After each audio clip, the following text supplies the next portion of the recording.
Meus pais me inscreveram como doadora voluntária para a cirurgia do meu irmão sem me perguntar nada. Disseram que era dever de família. Eu neo so recusi. Eu fui embora para o outro lado do país bloqueei todo mundo. Agora eles estão implorando por compatible enquanto eu vivo minha melhor fase com no novo e nem arrependimento. Oi Reddit. Se prepara porque essa história é longa, mas vale cada linha. Essa é a história de como eu deixei de ser o caixa eletrônico invisível e o depósito de pecas de repósito de minha família para viver uma vida de verdade, a quase 5.000 km de distância, com no novo e paz absoluta. E sim, meus pais estão perdendo a cabeça tentando me achar. A gente chega lá. Eu tenho 28 anos e cresci como a mais velha de 2 filhos. Só que a dinâmica lá em casa era completamente desigual. Meu irmão mais novo, o Bruno, hoje com 25, foi o filho de ouro desde que nasceu. Neo é figura de linguagem. Minha infância inteira parecia reality chamado o show do Bruno, e eu era a figurante que ninguém via. Deixa eu te dar uma imagem bem clara de como era. Quando eu tinha 8 anos e o Bruno 5, eu ganhei primeiro lugar no concurso regional de ortografia na escola. Eu fiquei tão feliz que voltei correndo para casa como troféu na mão. Entrei pela porta pronto para contar e encontrei minha mãe no telefone como minha avó, toda empolgada. Mãe, você acredita que o Bruno hoje amarrou o cadarço sozinho? Ele tá tão esperto. Eu fiquei ali do lado, esperando ela terminar. Quando tentei mostrar meu troféu, ela só fez um gesto para eu não atrapalhar e soltou sem olhar direito que legal filha. E voltou a falar do cadarço como se fosse a maior conquista da humanidade. Isso definiu o tom dos 20 anos seguintes. O Bruno nasceu com um problema congênito nos rins e precisou de acompanhamento a infância inteira. Eu entendo o estresse. So km algum momento acompanhar a sad viru tratar o Bruno como esse faz de vidro, e eu viria a criança que podia ser ignorada sem culpa.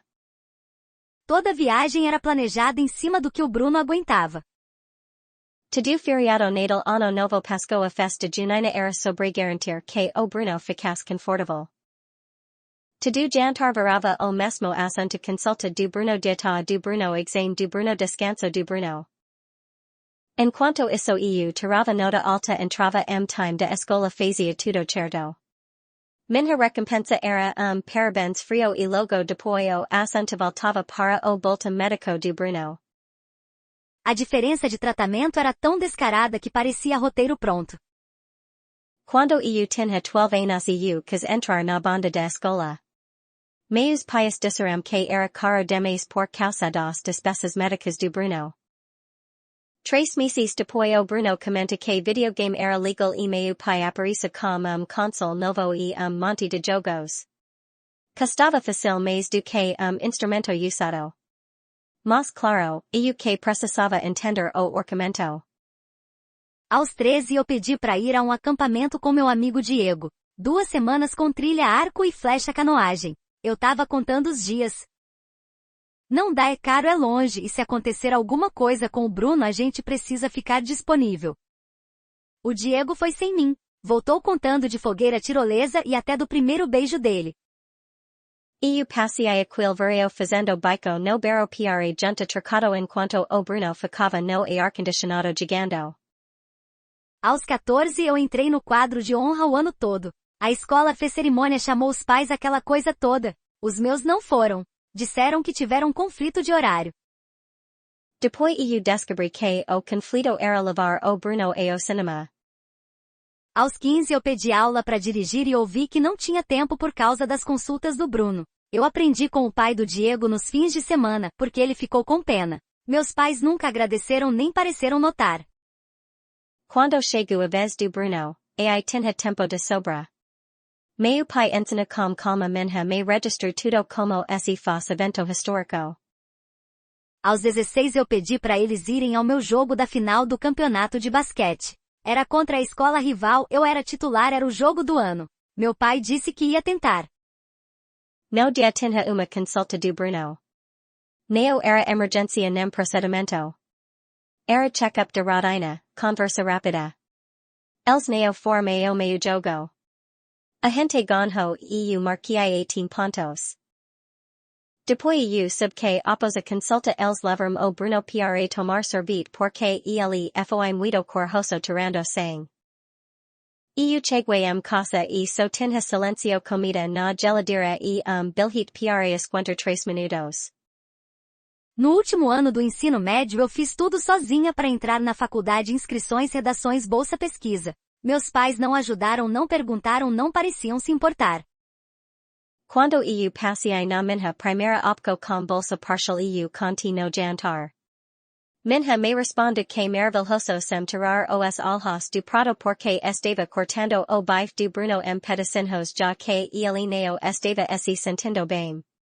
Ele tinha 17 anos. Quando eu me formei eu já não esperava nada.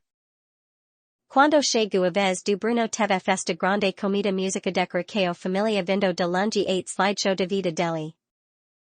Eu ganhei carteo com dinheiro dentro e orgulho de você tal automático que do mais do que silencio.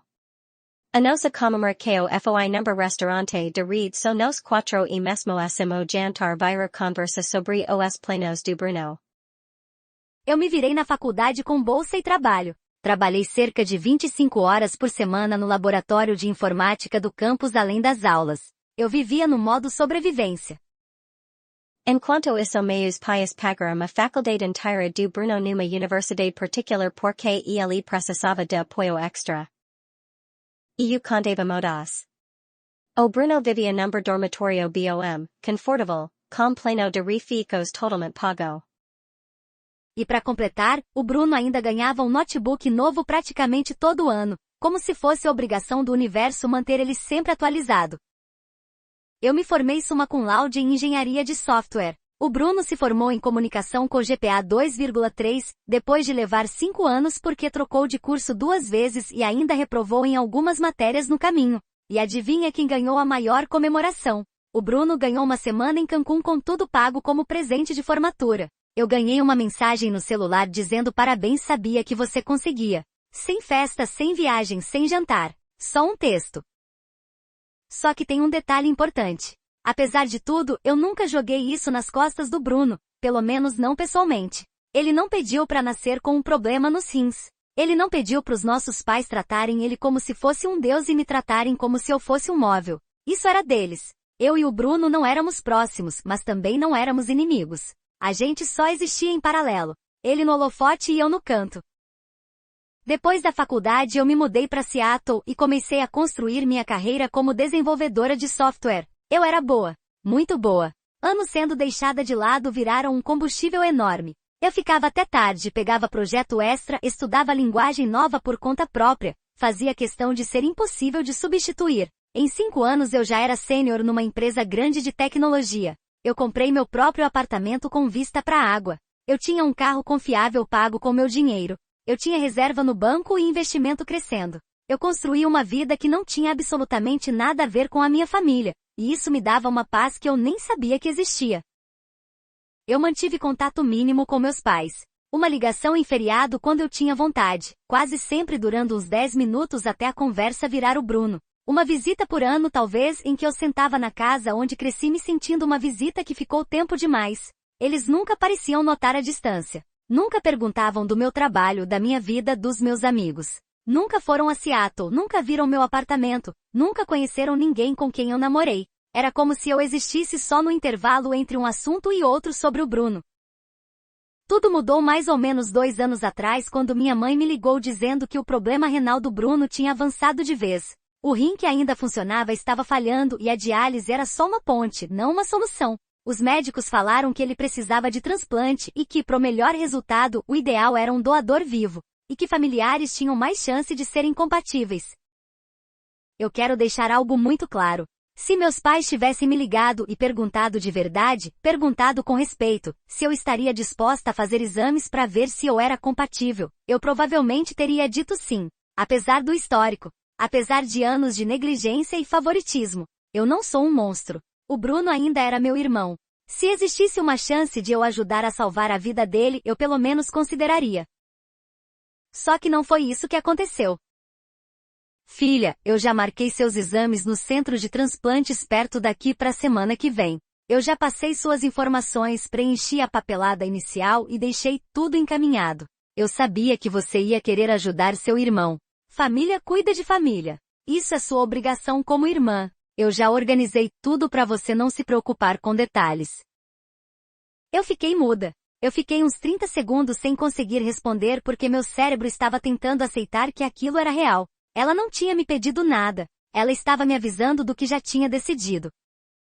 Ela usou meu endereço antigo. Usou meu Social Security, que ela ainda tinha guardado da época em que fazia meus impostos quando eu era adolescente. Preencheu o formulário como se estivesse representando meus interesses e assinou o documento como se eu tivesse dado autorização. E o tom dela era o pior de todos, como se fosse uma sugestão gentil, como se eu tivesse que agradecer pela eficiência. Quando eu consegui falar, eu pedi para ela explicar exatamente o que ela tinha feito, passo a passo. Eu só adiantei as coisas pra gente não perder tempo. O Bruno não tem tempo pra você ficar pensando. Ele precisa de um rim agora e você é a melhor chance que ele tem. Eu perguntei se em algum momento passou pela cabeça dela me perguntar antes. Perguntar pra quê? Você é irmã dele. É óbvio que vai ajudar. É isso que família faz. Aquela frase deixou tudo cristalino. Para eles eu não era uma pessoa com vida, autonomia e direito de decidir sobre o meu corpo. Eu era um recurso. Uma gaveta de emergência que eles abriam quando o Bruno precisava. Eu falei que precisava de tempo para pensar. Ela ficou furiosa na hora, como se eu tivesse cometido um crime. Não tem nada para pensar. Você está sendo egoísta. O Bruno pode morrer se você não fizer isso. Eu não posso perder meu bebê. Você está partindo meu coração por sequer hesitar. Eu desliguei. Nos dias seguintes meu celular virou um alarme constante. Minha mãe ligava a cada hora, deixava recados cada vez mais desesperados, alternando choro e cobrança. Meu pai ligou com aquela voz de calma, de vamos conversar, a mesma voz que sempre significou faça o que sua mãe quer. Meu pai tentou pintar como se fosse um mal-entendido. Sua mãe só estava tentando ajudar. Ela entrou em pânico. Você sabe como ela fica quando o assunto é o Bruno. Eu disse pra ele que isso não era pânico, era achar que tinha direito sobre mim. E expliquei de novo, bem devagar, que ela me agendou exame invasivo e possivelmente cirurgia sem me perguntar. Ele ficou quieto depois disso. Um silêncio pesado, do tipo que confirma mais do que qualquer resposta. Até o Bruno me ligou. Eu ouvi na voz dele que ele não estava confortável com aquilo. O Bruno falou assim. Olha, eu não pedi para eles fazerem isso. Eu descobri desse agendamento ao mesmo tempo que você. Eles só me disseram que já estava resolvido.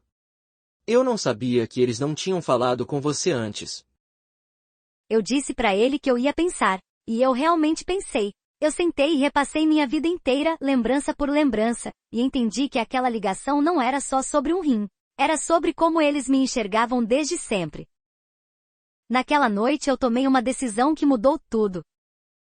Na manhã seguinte eu liguei pro meu chefe e perguntei sobre transferência pro escritório de Austin. A empresa estava expandindo lá e precisava de desenvolvedora sênior. Tinha uma vaga aberta e eles aceitaram minha mudança sem dificuldade. Eu dei minhas 2 semanas de aviso em Seattle e comecei a organizar tudo. Eu não contei pros meus pais. Eu não contei pra ninguém da família. Eu só empacotei minha vida em silêncio. Eu arrumei o apartamento, vendi o que não dava para levar, contratei mudança e me preparei para desaparecer. Antes de ir, eu fiz mais uma coisa. Eu dei entrada no processo de mudança legal do meu nome, protocolei a papelada e paguei as taxas. E aí eu oficialmente virei outra pessoa. Eu não vou dizer meu nome novo aqui por motivos óbvios, mas a sensação foi como tirar uma pele que eu tinha usado por 28 anos. Como se eu finalmente pudesse respirar sem carregar um peso que nunca foi meu. No dia em que eu saí de Seattle, eu mandei uma única mensagem para os meus pais. Eu não vou para consulta. Eu não vou fazer exame. Eu não vou doar nada. Não me procurem mais. Aí eu bloqueei. Bloqueei número, bloqueei e-mail, bloqueei rede social, bloqueei tudo. E eu sumia de verdade. As primeiras semanas em Austin foram estranhas. Eu acordava esperando alguém bater na minha porta. Como se meus pais fossem aparecer do nada, com aquela certeza doentia de que ainda tinham acesso a mim. Mas eles não tinham. Eles não me achavam. Meu apartamento estava no meu nome novo. As contas, o telefone, o banco, tudo desconectado da minha identidade antiga. Para minha família, eu tinha evaporado. Eu só fui entender o tamanho do caos depois, quando uma prima me contou o que aconteceu no momento em que meus pais perceberam que eu estava falando sério.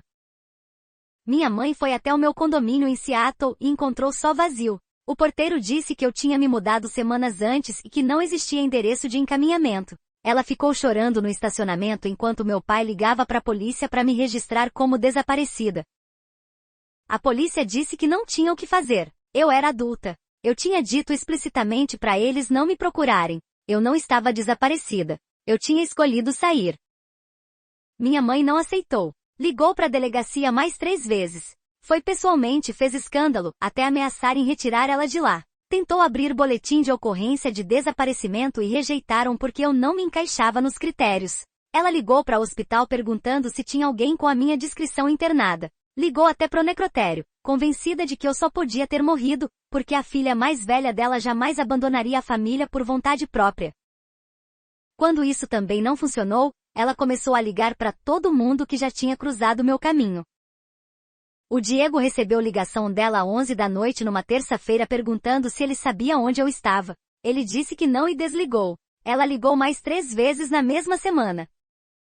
Meu colega de quarto da faculdade recebeu ligação no meio de uma reunião no trabalho. Teve que explicar pro chefe porque uma mulher desconhecida estava ligando pro número do escritório chorando sobre a filha desaparecida. Uma garota com quem eu tinha saído rapidamente 5 anos antes recebeu mensagem da minha mãe no Facebook pedindo qualquer informação. Meu treinador de basquete do ensino médio recebeu uma carta pelo correio pedindo ajuda para me localizar. Ninguém sabia de nada. E mesmo que soubesse, muita gente não teria contado. A maioria nem sabia o nome dos meus pais, porque eu tinha parado de falar da minha família fazia anos. E meus pais foram além. Eles dirigiram até Seattle, 14 horas para ir e 14 para voltar, e ficaram 3 dias acampados no estacionamento do prédio onde eu trabalhava antes. Das 7 da manhã às 7 da noite, dentro do carro, olhando gente entrar e sair, esperando me ver. Quando isso falhou, começaram a abordar funcionários aleatórios indo pros carros, mostrando foto minha no celular e perguntando se alguém reconhecia. Uma mulher ficou tão assustada que chamou a segurança. O RH acabou enviando uma notificação extrajudicial exigindo que eles parassem e ameaçando ação legal se não saíssem do local imediatamente. Meu pai tentou outra estratégia. Ligou para a central da empresa fingindo ser cliente em potencial. A recepcionista disse que ninguém com aquele nome trabalhava lá. Ele ligou de novo e de novo com histórias diferentes. Até que rastrearam as ligações e colocaram o número dele na lista de bloqueio também. Enquanto isso eu estava montando minha vida nova em Austin. A cidade combinava comigo. O calor, o tamanho, o jeito como as pessoas cuidavam da própria vida. Eu achei um condomínio onde ninguém fazia pergunta, e o cara da manutenção só acenava com a cabeça quando me via no elevador.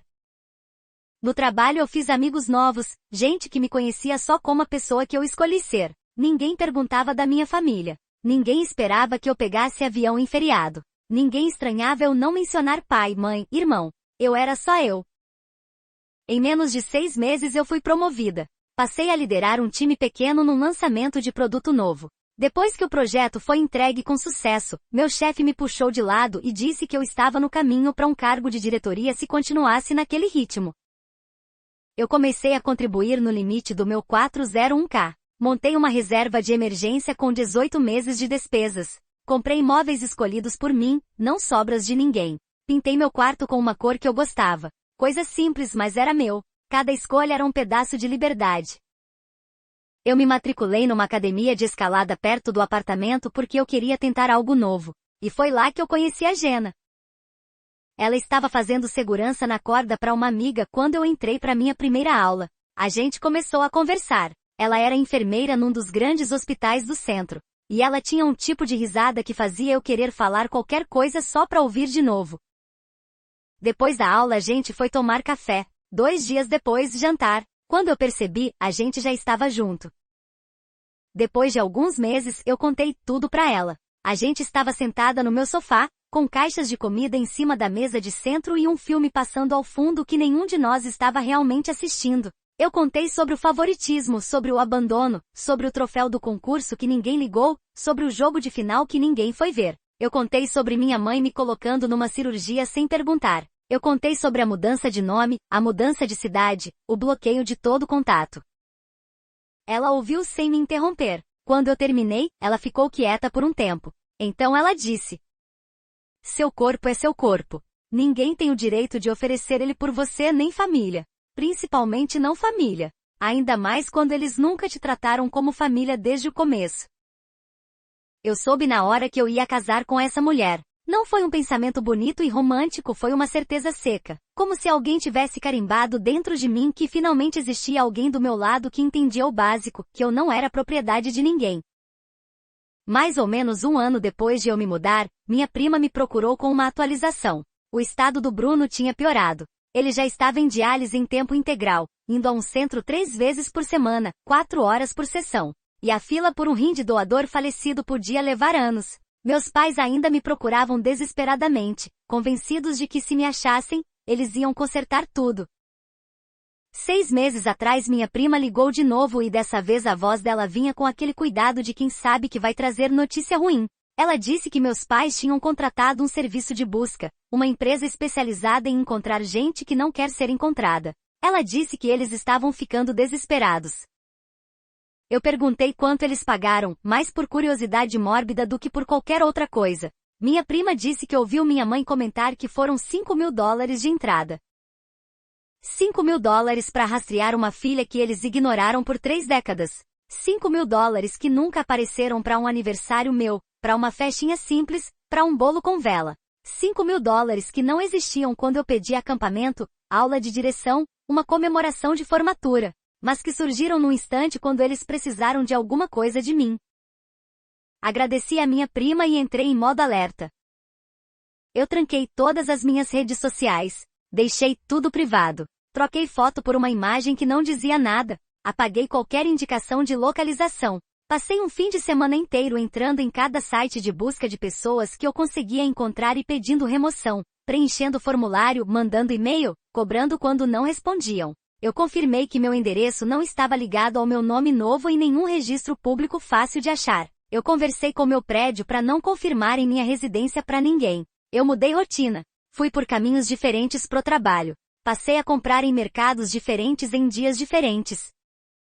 Algumas semanas depois, a tal empresa de busca bateu no muro. Minha prima disse que meus pais estavam furiosos. Exigiram reembolso. A empresa respondeu que tinha feito tudo o que podia, mas que eu tinha encoberto meus rastros bem demais. Minha mãe, segundo ela, gritou no telefone chamando eles de incompetentes e golpistas. A empresa mandou um e-mail educado dizendo que algumas pessoas simplesmente não queriam ser encontradas e que não havia nada ilegal nisso. E então veio a carta. Ela apareceu no meu trabalho, enviada para o endereço geral da empresa, só com meu primeiro nome e uma descrição física vaga. O cara do correio interno colocou na minha mesa com uma cara estranha e perguntou se aquilo era meu, porque tinha vindo sem endereço direito, só meu primeiro nome, algo como alta, cabelo castanho, trabalha com tecnologia. Eu abri já sabendo exatamente de quem era. 6 páginas escritas à mão, em papel creme chique, com florzinhas nos cantos, aquele tipo de papel que alguém escolhe quando quer parecer sincero. Ela escreveu sobre como sentiam minha falta, sobre como estavam preocupados, sobre como Bruno estava piorando a cada dia, sobre como cada dia sem transplante era mais um passo em direção a perder ele para sempre. Ela escreveu sobre quando eu era bebê, sobre como ela me embalava para dormir cantando músicas antigas, como eu era uma bebê fácil, quase não chorava, sempre tranquila. Ela não mencionou nada depois que o Bruno nasceu, nada da minha infância de verdade, nada de eu esperando na porta com troféu, nada do jogo que eu joguei sozinha, nada do palco com todo mundo sendo aplaudido menos eu, só lembrança de bebê, de um tempo em que ela ainda não tinha alguém melhor para idolatrar.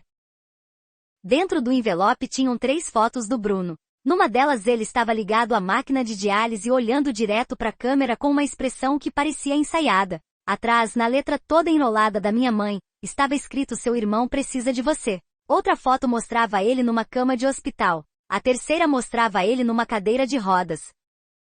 Eu fiquei olhando e me perguntando se ela tinha pedido para ele parecer ainda mais doente pras fotos ou se ele tinha topado fazer aquilo por conta própria.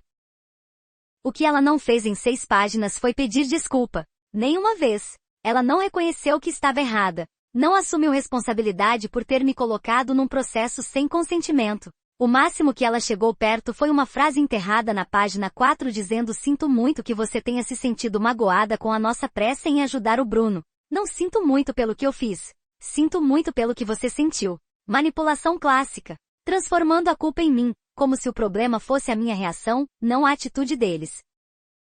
Eu rasguei a carta em pedaços e joguei fora. Só que aí a situação piorou. Minha mãe começou a ligar pro meu trabalho. Ela tinha conseguido o número geral em algum diretório. A recepcionista ficou confusa no começo porque ninguém ali atendia pelo meu nome antigo. Mesmo assim, ela transferiu achando que era cliente. A voz da minha mãe saiu no viva voz, desesperada e furiosa ao mesmo tempo.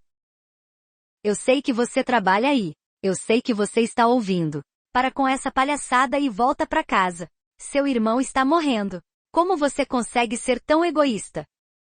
Eu desliguei sem dizer uma palavra. Ela ligou de novo na mesma hora. Eu soube na hora que eu ia casar com essa mulher. Não foi um pensamento bonito e romântico, foi uma certeza seca. Como se alguém tivesse carimbado dentro de mim que finalmente existia alguém do meu lado que entendia o básico, que eu não era propriedade de ninguém. Mais ou menos 1 ano depois de eu me mudar, minha prima me procurou com uma atualização. O estado do Bruno tinha piorado. Ele já estava em diálise em tempo integral, indo a um centro de diálise 3 vezes por semana, 4 horas por sessão. E a fila por um rim de doador falecido podia levar anos. Meus pais ainda me procuravam desesperadamente, convencidos de que se me achassem, eles iam consertar tudo. 6 meses atrás minha prima ligou de novo e dessa vez a voz dela vinha com aquele cuidado de quem sabe que vai trazer notícia ruim. Ela disse que meus pais tinham contratado um serviço de busca, uma empresa especializada em encontrar gente que não quer ser encontrada. Ela disse que eles estavam ficando desesperados. Eu perguntei quanto eles pagaram, mais por curiosidade mórbida do que por qualquer outra coisa. Minha prima disse que ouviu minha mãe comentar que foram $5.000 de entrada. $5.000 para rastrear uma filha que eles ignoraram por 3 décadas. $5.000 que nunca apareceram para um aniversário meu, para uma festinha simples, para um bolo com vela. $5.000 que não existiam quando eu pedi acampamento, aula de direção, uma comemoração de formatura, mas que surgiram num instante quando eles precisaram de alguma coisa de mim. Agradeci a minha prima e entrei em modo alerta. Eu tranquei todas as minhas redes sociais. Deixei tudo privado. Troquei foto por uma imagem que não dizia nada. Apaguei qualquer indicação de localização. Passei um fim de semana inteiro entrando em cada site de busca de pessoas que eu conseguia encontrar e pedindo remoção, preenchendo formulário, mandando e-mail, cobrando quando não respondiam. Eu confirmei que meu endereço não estava ligado ao meu nome novo em nenhum registro público fácil de achar. Eu conversei com meu prédio para não confirmarem minha residência para ninguém. Eu mudei rotina. Fui por caminhos diferentes pro trabalho. Passei a comprar em mercados diferentes em dias diferentes. Algumas semanas depois, a tal empresa de busca bateu no muro. Minha prima disse que meus pais estavam furiosos. Exigiram reembolso. A empresa respondeu que tinha feito tudo o que podia, mas que eu tinha encoberto meus rastros bem demais. Minha mãe, segundo ela, gritou no telefone chamando eles de incompetentes e golpistas. A empresa mandou um e-mail educado dizendo que algumas pessoas simplesmente não queriam ser encontradas e que não havia nada ilegal nisso. E então veio a carta. Ela apareceu no meu trabalho, enviada para o endereço geral da empresa, só com meu primeiro nome e uma descrição física vaga. O cara do correio interno colocou na minha mesa com uma cara estranha e perguntou se aquilo era meu, porque tinha vindo sem endereço direito, só meu primeiro nome, algo como alta, cabelo castanho, trabalha com tecnologia. Eu abri já sabendo exatamente de quem era. 6 páginas escritas à mão, em papel creme chique, com florzinhas nos cantos, aquele tipo de papel que alguém escolhe quando quer parecer sincero. Ela escreveu sobre como sentiam minha falta, sobre como estavam preocupados, sobre como Bruno estava piorando a cada dia, sobre como cada dia sem transplante era mais um passo em direção a perder ele para sempre. Ela escreveu sobre quando eu era bebê, sobre como ela me embalava para dormir cantando músicas antigas, como eu era uma bebê fácil, quase não chorava, sempre tranquila. Ela não mencionou nada depois que o Bruno nasceu. Nada da minha infância de verdade. Nada de eu esperando na porta com troféu. Nada do jogo que eu joguei sozinha. Nada do palco com todo mundo sendo aplaudido menos eu. Só lembrança de bebê, de um tempo em que ela ainda não tinha alguém melhor para idolatrar. Dentro do envelope tinham 3 fotos do Bruno. Numa delas ele estava ligado à máquina de diálise olhando direto para a câmera com uma expressão que parecia ensaiada. Atrás, na letra toda enrolada da minha mãe, estava escrito: seu irmão precisa de você. Outra foto mostrava ele numa cama de hospital. A terceira mostrava ele numa cadeira de rodas. Eu fiquei olhando e me perguntando se ela tinha pedido para ele parecer ainda mais doente para as fotos ou se ele tinha topado fazer aquilo por conta própria. O que ela não fez em 6 páginas foi pedir desculpa. Nenhuma vez. Ela não reconheceu que estava errada. Não assumiu responsabilidade por ter me colocado num processo sem consentimento. O máximo que ela chegou perto foi uma frase enterrada na página 4 dizendo: sinto muito que você tenha se sentido magoada com a nossa pressa em ajudar o Bruno. Não sinto muito pelo que eu fiz. Sinto muito pelo que você sentiu. Manipulação clássica. Transformando a culpa em mim, como se o problema fosse a minha reação, não a atitude deles. Eu rasguei a carta em pedaços e joguei fora. Só que aí a situação piorou. Minha mãe começou a ligar pro meu trabalho. Ela tinha conseguido o número geral em algum diretório. A recepcionista ficou confusa no começo porque ninguém ali atendia pelo meu nome antigo. Mesmo assim ela transferiu achando que era cliente. A voz da minha mãe saiu no viva voz, desesperada e furiosa ao mesmo tempo. Eu sei que você trabalha aí. Eu sei que você está ouvindo. Para com essa palhaçada e volta para casa. Seu irmão está morrendo. Como você consegue ser tão egoísta? Eu desliguei sem dizer uma palavra. Ela ligou de novo na mesma hora. A recepcionista atendeu de novo. Eu ouvi minha mãe começar a berrar com ela, exigindo ser conectada comigo, ameaçando aparecer pessoalmente no escritório se não transferissem a ligação. A segurança teve que se envolver. O RH me chamou para uma reunião para entender o que estava acontecendo. Eu expliquei a situação do jeito mais curto que consegui. Coerção médica, violação de limites, afastamento familiar. Eles foram surpreendentemente compreensivos. Alguém do RH disse que já tinha vivido algo parecido com um parente afastado e sabia exatamente o que aquilo significa. Eles colocaram bloqueio nas ligações vindas dos números dos meus pais e sinalizaram meu cadastro para que nenhuma informação sobre mim fosse repassada a ninguém alegando ser família. Depois veio a campanha nas redes sociais. Começou pequena, com um post no Facebook pessoal da minha mãe, dizendo o quanto ela estava preocupada com a filha desaparecida, contando uma história triste sobre como eu tinha simplesmente sumido um dia, sem explicação. Sem mencionar porque eu poderia ter ido embora. Sem mencionar o agendamento médico feito sem minha autorização. Só uma mãe de coração partido, desesperada para encontrar a menina dela. Os amigos dela responderam com apoio e orações.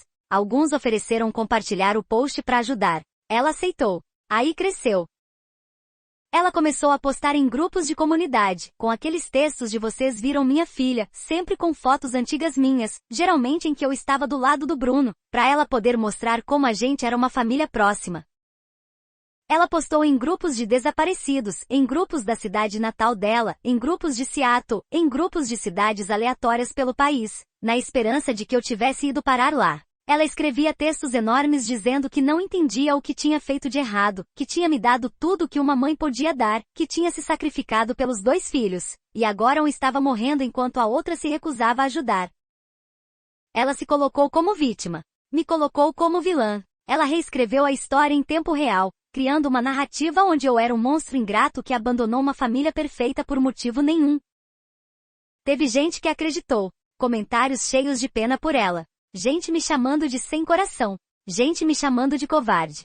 Gente oferecendo ajuda para me rastrear, como se fosse normal caçar uma adulta que decidiu sumir. Um cara disse que trabalhava com Ti e que provavelmente conseguiria rastrear meu rastro digital se ela passasse meus e-mails antigos. Ela passou. Ele tentou por 2 semanas e falhou, mas muita gente comprou a ideia. Só que muita gente também enxergou o que era.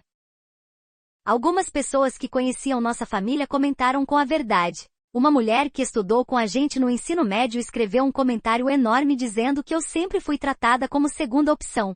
Ela citou o jogo do campeonato em que ninguém apareceu. Citou a formatura em que eu estava sozinha enquanto todo mundo tinha família em volta. Ela disse que não se surpreendia que eu tivesse ido embora e que minha mãe deveria olhar no espelho se quisesse entender o motivo.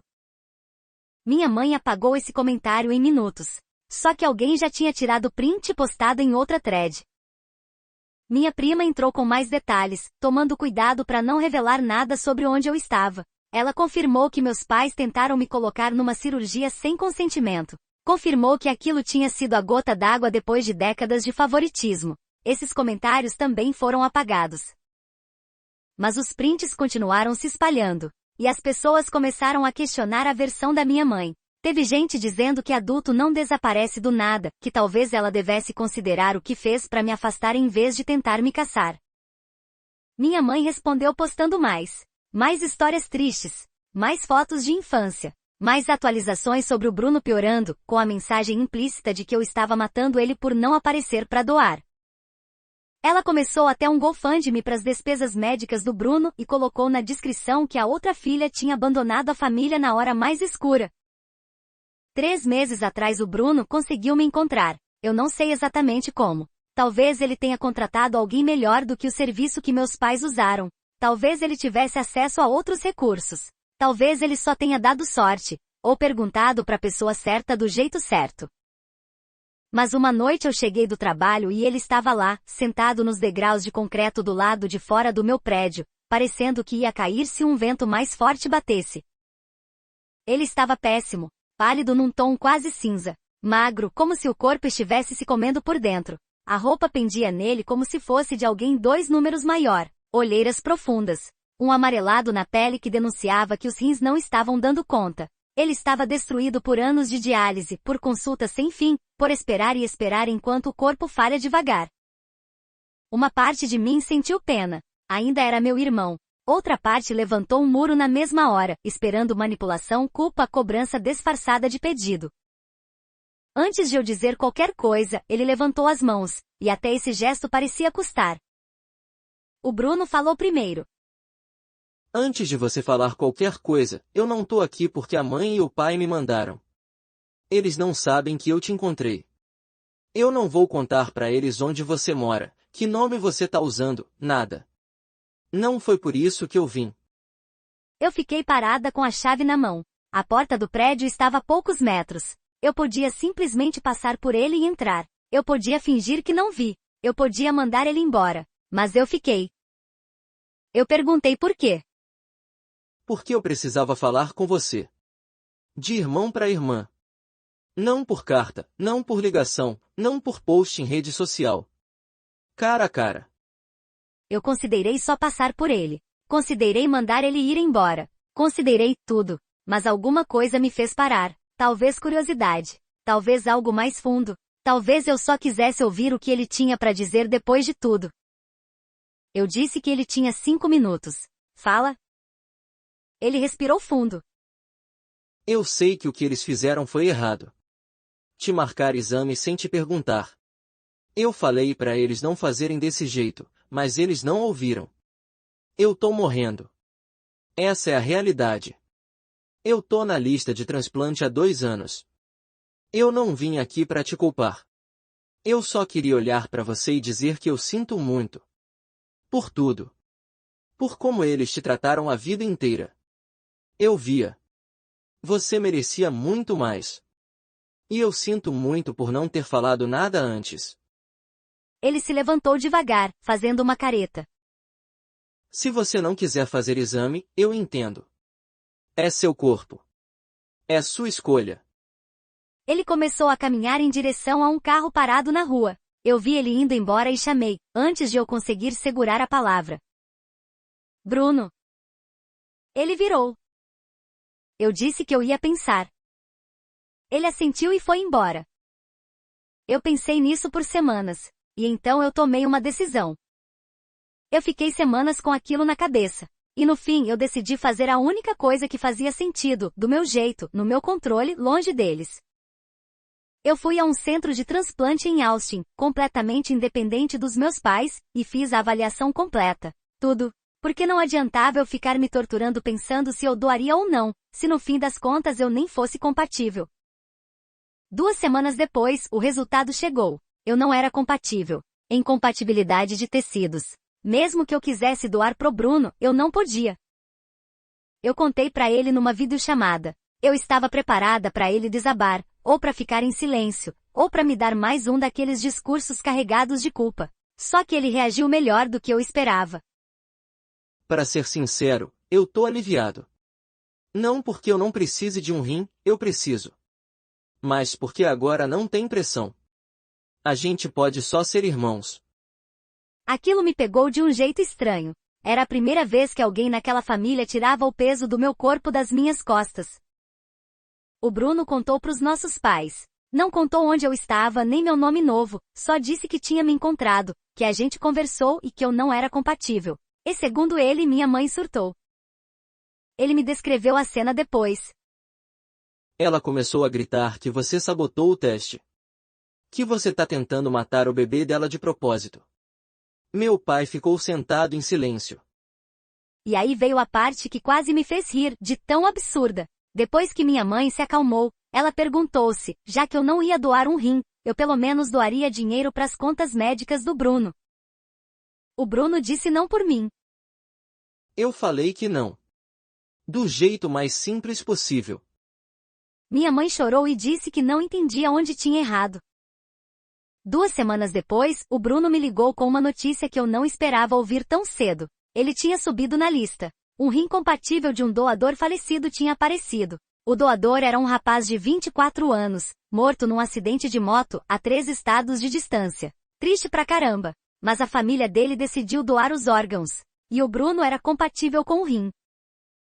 A cirurgia estava marcada para terça-feira de manhã, dali a 6 dias.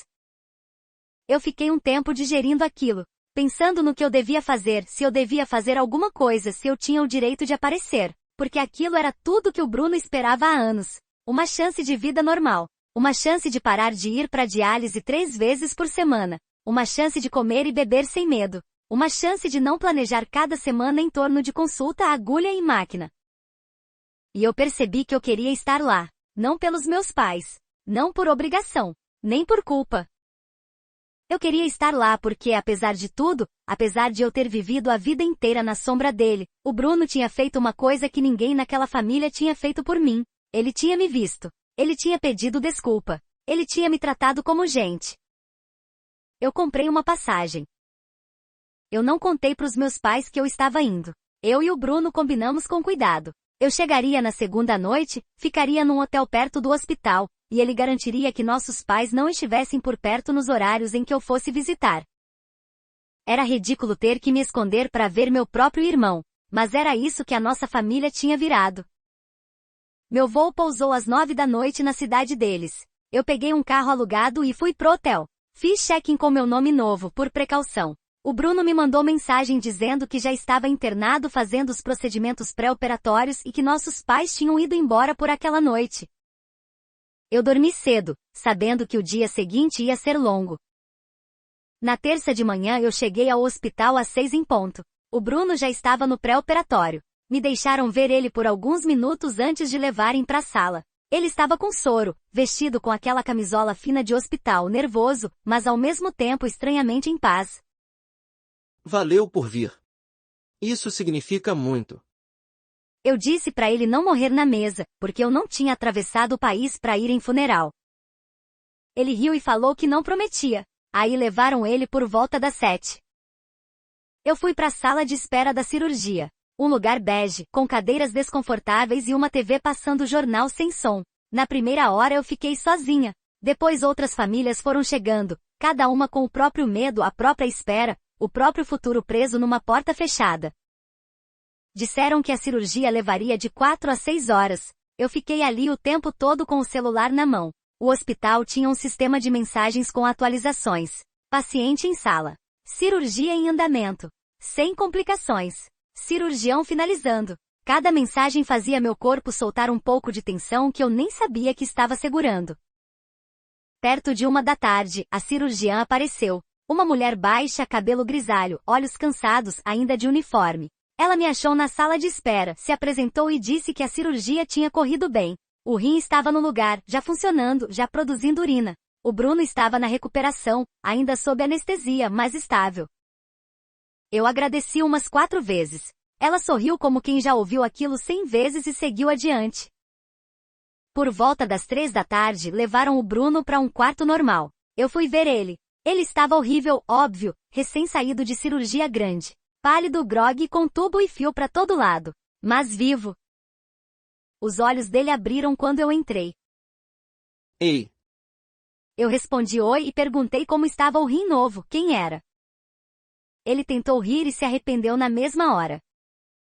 Não me faz rir. Tudo dói. Puxei uma cadeira e sentei do lado dele. A gente não falou muito. Ele dormia e acordava. Eu ficava no celular, respondia e-mail do trabalho, mandava mensagem para Gena dizendo que tinha dado tudo certo. Enfermeiras entravam para checar sinais vitais, ajustar soro, olhar o curativo. Cada uma me dava um aceno discreto, como se entendesse porque eu estava ali. Lá pelas 6, o Bruno acordou mais inteiro. Já dava para conversar sem ele apagar no meio. A primeira coisa que ele falou foi que eu fiquei o tempo todo. Você ficou o tempo todo. Eu disse onde mais eu iria, eu não conhecia ninguém naquela cidade. Você podia ter ido embora. Ninguém ia te culpar.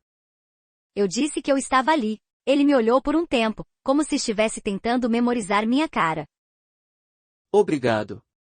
De verdade. Eu fiquei no hospital até umas 9 da noite. Depois voltei pro hotel. No dia seguinte eu voltei cedo e repeti tudo. Fiquei com ele quando ele estava acordado, trabalhei no notebook quando ele não estava. E toda noite, antes de sair, eu checava o estacionamento procurando o carro dos meus pais, pronta para sair por outra porta se eu visse. Eu fiquei na cidade 3 dias no total. Sempre visitando o Bruno nos horários em que eu sabia que meus pais não estariam lá. Ele tinha a rotina deles decorada. Minha mãe de manhã, meu pai à tarde. Os dois juntos à noite. Eu preenchia os buracos. Nesses 3 dias, eu conversei com o Bruno mais do que tinha conversado em 10 anos. Conversa de verdade, não papo superficial. Ele me contou coisas que eu nunca tinha ouvido. Eu sempre me senti culpado pelo jeito que eles te tratavam. Eu tentei falar com eles uma vez, quando eu tinha 16. Eles me cortaram na hora. Disseram que eu estava imaginando, que eles amavam nós dois igual, que eu devia parar de inventar problema. Eu acreditei. Eu quis acreditar. Era mais fácil do que admitir que eles eram capazes desse favoritismo. Então eu fui levando. E eu sinto muito. Eu disse que ele era só um garoto, que nós dois éramos. Ele respondeu que podia ter dito alguma coisa depois, quando a gente já era adulto. Eu disse que ele estava dizendo agora. No meu último dia, eu estava saindo do hospital por volta das 8 da noite, indo pro estacionamento, quando eu dei de cara com a minha mãe. Ela congelou. O rosto dela se desfez num segundo e ela veio na minha direção com os braços abertos, como se a cena fosse dela e eu fosse um personagem que precisava obedecer. Meu bebê, você voltou. Eu levantei a mão para ela parar, e ela parou como se tivesse batido numa parede. Eu disse que eu vim pelo Bruno, não por ela. Eu disse que o Bruno pediu desculpas e ela não, e que eu não ia fingir que isso não importava. Eu não entendo o que eu fiz de errado. Eu só estava tentando salvar seu irmão. Eu disse que ela me colocou numa cirurgia sem meu consentimento. Eu disse que ela passou 28 anos me tratando como invisível. Eu disse que ela ainda não tinha pedido desculpa. E eu encerrei ali. Eu passei por ela e fui pro carro alugado. Ela chamou atrás de mim chorando, pedindo para eu esperar. Eu entrei no carro e fui embora. Isso foi há 3 semanas. Eu já voltei para Austin. A Gena me buscou no aeroporto. A gente parou para comer taco no caminho de casa. A vida voltou pro normal. A vida está boa. O Bruno está se recuperando bem. A gente troca mensagem com frequência. Ele me mandou uma foto andando pelo corredor do hospital empurrando o suporte do soro, com uma legenda dizendo rim novo quem é. Eu respondi com um joinha. Meus pais tentaram contato desde aquele dia no estacionamento. Minha mãe mandou outra carta pro meu escritório, menor dessa vez, uma página, ainda sem um pedido de desculpas de verdade. Meu pai tentou ligar pro celular do Bruno enquanto eu estava lá, na esperança de eu atender. Eu não atendi. Se você gostou dessa história, aperta o botão de se inscrever. Isso ajuda muito o canal e faz a gente trazer mais histórias cada vez melhores. Obrigado.